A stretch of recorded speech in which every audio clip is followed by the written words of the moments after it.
পর্যন্ত এই মাদ্রাসা থাকবে।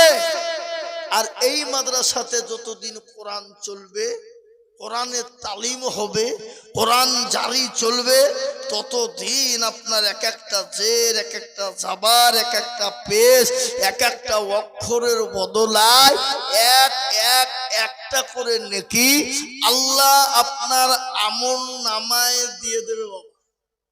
আর এই আমল নামায় যখন নেকির পাল্লা ভারী হয়ে যাবে, তখন আপনার জন্য জান্নাত যাওয়াটা অতি সহজ হয়ে যাবে।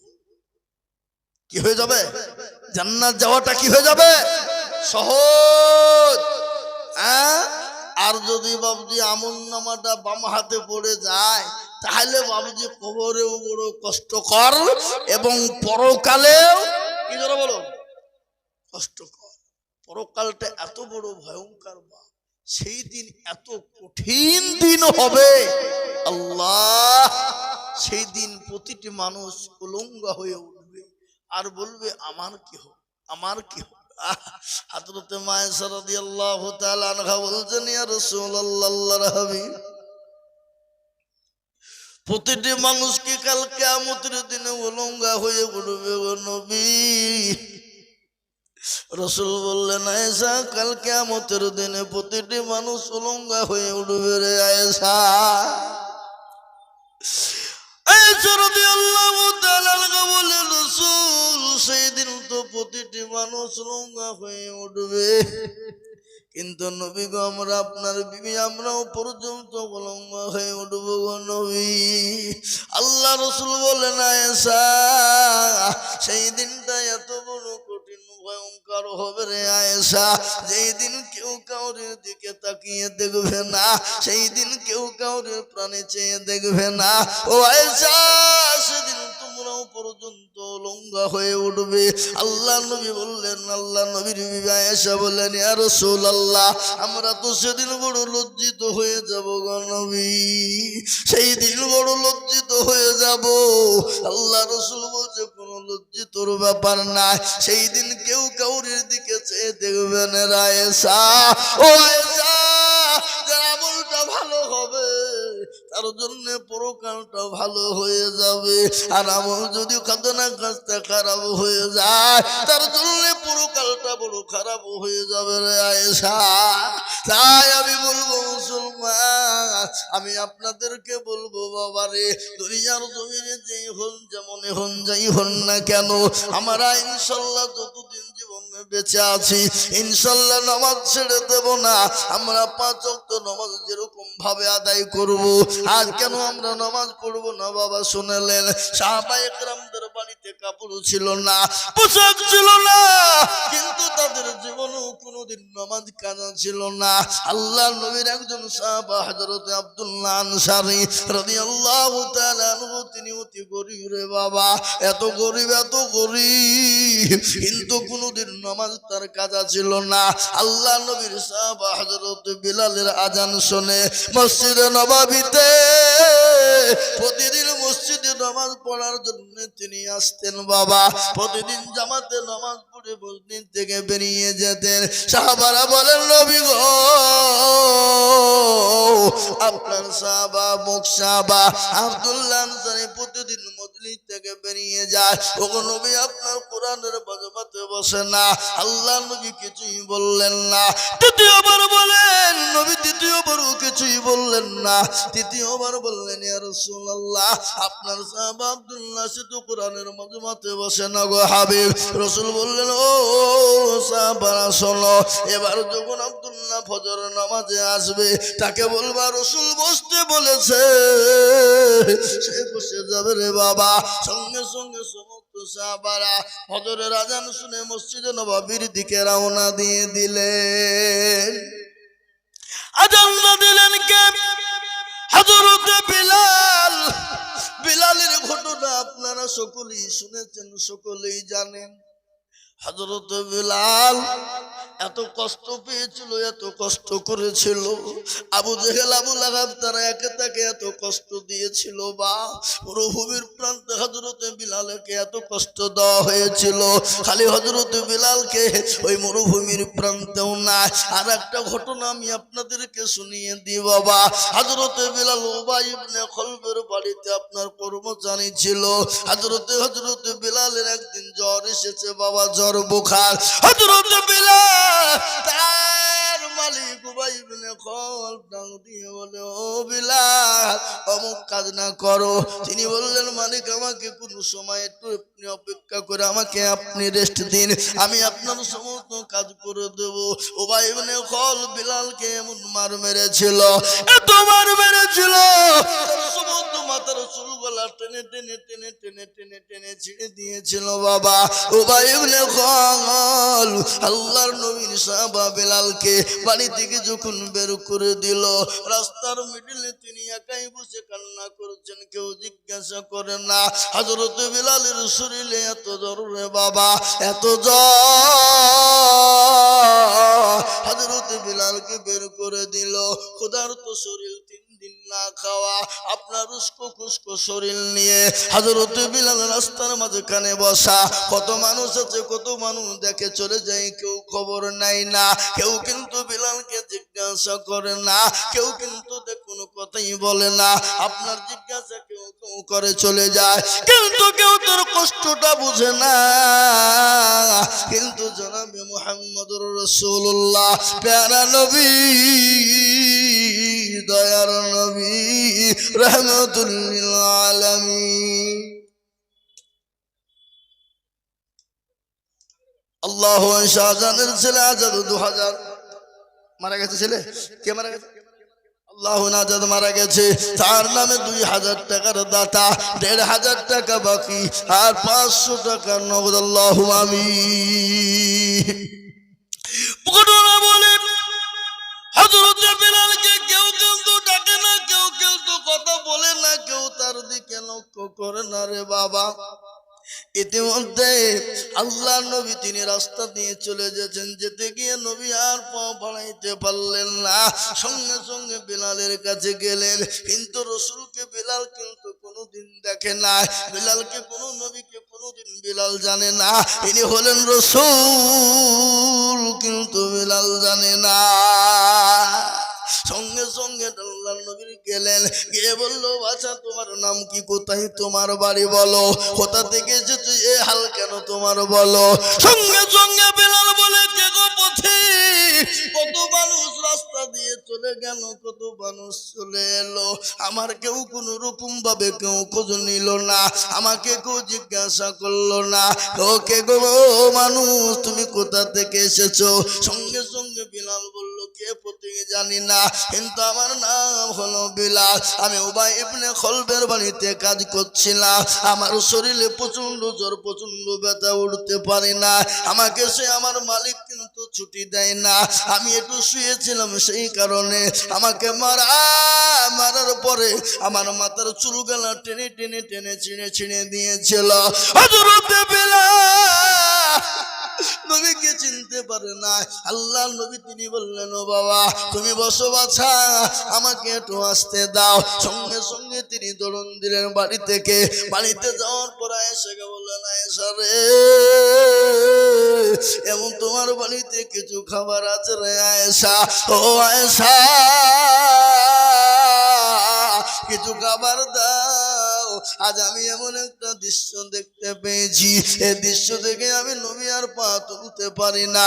হযরত আয়েশা কিছু খেজুর দিয়ে দিলেন, নবী নিয়ে ছুটলেন, নিয়ে যাওয়ার পরে ওই যুবককে খাওয়াইয়া দিলেন, সুন্দর করে তাকে খাবার মুখে দিয়ে দিলেন, পানি খেয়ে দিলেন, তিনি দোয়া পড়ে দিলেন, কে গো পথিক তুমি জানি না। হযরত বিলাল নবী বললেন, ও বাছা শোনো, চলো তোমার হয়ে একটু কর্ম করে দিই, আমি তোমার হয়ে একটু কাজ করে দিই। যখন বলা মুসলমান গো, তাকে কাজ করে দেওয়ার জন্য নিয়ে যাওয়া হলো। আল্লাহ নবী বললেন, ও ছেলে, ও বাচ্চা তুমি আরাম করে একটু ঘুমিয়ে যাও। সুন্দর করে বিছানাতে ঘুমিয়ে গেল। আহা কে দিল? আল্লাহ যোগ্য ভাইয়ের যোগ্য ভাই এখানেতে ছিল। এ ভাইকে সমুদ্র কথা মনে হয়ে গেল। আহারে দরদর ভাই আছে কবরেতে, উদ্ধারিয়া নিও তুমি দানের বদলে। আরো দোয়া করি আমি করি গরবানা, আল্লাহ তুমি তার ভাইকে কখনো ভুলো না। সত্তর পারো তুমি অগ পাক বাড়ি, আমি জানে নাকি তুমি গো করে দিও ভারী। জানি না কবরেতে গো আছে কি হালতে, উদ্ধারে জানিও তুমি দানের বদলে। আল্লাহ আমি আপনাদেরকে বলি, হাগো এই মাদ্রাসা তো তোর রেকর্ড আছে হুজুর, মা বোনেরা নাকের ফাঁকের কিছু দেয়নি, তাহলে ঠিক আছে। তাহলে এখানে তো রেকর্ড আছে বাবা, মা বোনেরা নাকের কানের হাতের পর্যন্ত খুলিয়ে দেয়। আবু তালেব তে ঘড়ি আল্লাহ রফিয়ানা বান্দা আবু তালেব ছিল, এতে ঘড়ি থেকে গো দেখো 500 টাকা দিল। এই আরো দোয়া করে আবু তালেবের কারণ, আর দিও আল্লাহ তাকে তুমি সুখের জীবন। আল্লাহ ও মুসলমান নিন্দার বান্দার কলমাওয়ালা আল্লাহওয়ালা, আমি আপনাদেরকে বলি রে বাবা, হযরত বিলাল কে দয়ার নবী তিনি পরিচয় দিলেন না, মায়ার নবী তিনি পরিচয় দিলেন না। হযরত বিলালকে সুন্দর করে উবাই ইবনে কলবের বাড়ি নিয়ে গেলেন, নিয়ে যাওয়ার পর বিলালকে ঘুমিয়ে দিল। বিলাল তুমি ঘুমাও, ও বাচ্চা তুমি ঘুমাও, ও ছেলে তুমি ঘুমাও। সুন্দর করে তাকে ঘুমিয়ে দেওয়া হলো। আল্লাহর নবী তিনি দয়ার নবী, তিনি মায়ার নবী, তিনি দয়ার রাসূল দয়ার হাবিব আল্লাহর নবী। বিলালকে বললো, বিলাল দেখি কাজ তোমার বলো। আল্লাহর নবী নিয়ে যেতে তিনি জব কি করলেন, পিষলেন। দয়ার নবী জব পিষে দিতে লাগলেন উবাই ইবনে কলবের বাড়িতে। বিলালের হয়ে ইতিমধ্যে আপনার হাতে ফোঁসা পড়ে গেছে। বিলাল 1 ঘন্টা পরে দেখছে নবী আর হাত তোলাইতে পারে না, হাতে এত ফোঁসা। কিছুক্ষণ পরে বিলাল আপনার ঘুমের ভিতর থেকে খানিক জায়গা ছেড়েছিল কাপড়ের রে বাবা, ওই কাপড়ের ফাঁক থেকে তিনি তাকিয়ে তাকিয়ে দেখে, আরে মানুষ, এত সুন্দর মানুষ, আল্লাহ দুনিয়ার জমিনে এরকম একজন মানুষকে যদি নবী তৈরি করত, এরকম যদি একজন মানুষ নবী তৈরি হতো, আমরা বড় সৌভাগ্যবান হয়ে যেতাম। এই কথা যখন বলা, কিছুক্ষণ পরে বিলাল দেখতে পেয়েছেন ভালো মানুষ, তিনি দৌড়তে দৌড়তে গিয়ে বললেন, হটেন ওগো মালি মানুষ, আপনি কে জানি না, আমাকে আমার কাজ আপনি উঠিয়ে দেন। আল্লাহ নবী বিশ্ব নবীর সাহাবা হযরত বিলাল ইমাম নবীজির কাছ থেকে হাত থেকে নিয়ে নিজে কাজ করতে লাগলেন। ইতিমধ্যে নবী পরিচয় দিয়ে বললেন, তুমি কে?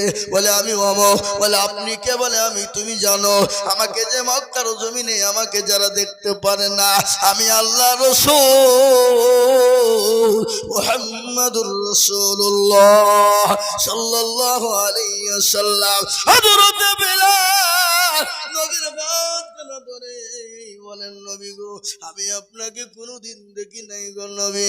ও হাবিবুল্লাহ আমি আপনাকে দেখতে পাই নাই গো নবী, আজকে আমি আপনাকে সচক্ষে দেখলাম।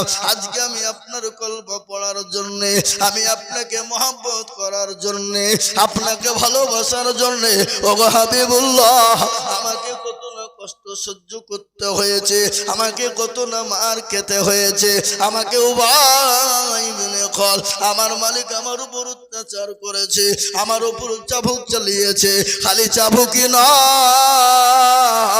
আমাকে বাড়ি থেকে বের করে দিয়েছে, আমার মাথার চুল গলায় একটা একটা একটা একটা করে উঠিয়ে দিয়েছে।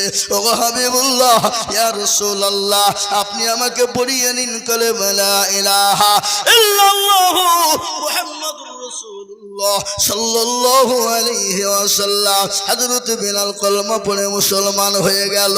ওই বিলাল কলমা পড়ে মুসলমান হতে গিয়ে তার উপর অত্যাচার শুরু হয়েছে, তার উপর স্টিম রুলার চলেছে, তার উপর আল্লাহকে ছেড়ে দেয়নি, তার উপরে রসুলকে ছেড়ে দেয় নাই। ও মুসলমান, ওই বিলালের আযান শুনে সাহাবারা মসজিদে নববীতে এক এক করে মসজিদে নববীতে ঢুকে গেল। প্রত্যেকটা সাহাবারা জামাতের সঙ্গে নামাজ পড়ে, কিন্তু মুসলমান গো ভালো করে শুনেলেন, সমস্ত সাহাবারা জামাতে নামাজ পড়ে মজলিসে বসে যায়, কিন্তু আব্দুল্লাহ আনসারী বসে না। আল্লাহ নবী, দয়ার নবী, বিশ্ব নবী, মায়ার নবীর কাছে শিকায়াত চলে গেল। আল্লাহ নবী বলল, এবার যখন বিলাল আসবে তোমরা বসতে বলবে। ঘটনা বলেছি আপনাদের, হযরত আব্দুল্লাহ আনসারীর ঘটনা। জনাব হাফেজ কারি মাওলানা মোহাম্মদ আব্দুল মুমিন সাহেবকে স্টেজে আসার জন্য অনুরোধ করা হচ্ছে।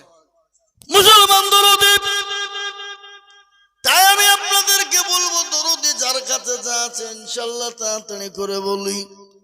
200, 100, 500, 50, 1 বস্তা 2 বস্তা করে সিমেন্ট ইনশাআল্লাহ দরুদি মুসলমান 1000, 2000 করে টাকা একটু দয়া করে আল্লাহর রাস্তায় দিয়ে যাবো ইনশাআল্লাহ।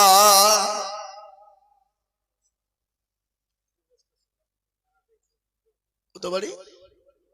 গোবিন্দপুর, নদিয়া। জোসনাবানু গোবিন্দপুর 2 বস্তা সিমেন্ট। আল্লাহুম্মা আমিন। আল্লাহর পেয়ারা বান্দি জোসনাবানু ছিল, আছে খবরেতে 2 ব্যাগ সিমেন্ট দিল তাহার নামেতে। আরো দোয়া করে আমি করি গো রব্বানা,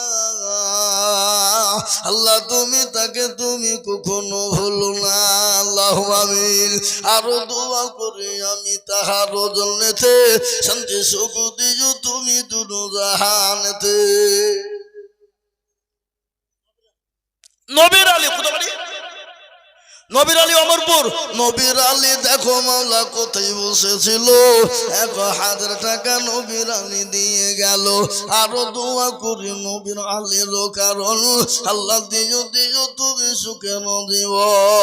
আল্লাহ আর একজন বন্দী দেখো বেনামিতে ছিল, এসেছে বেলাতে 1000 টাকা দিল।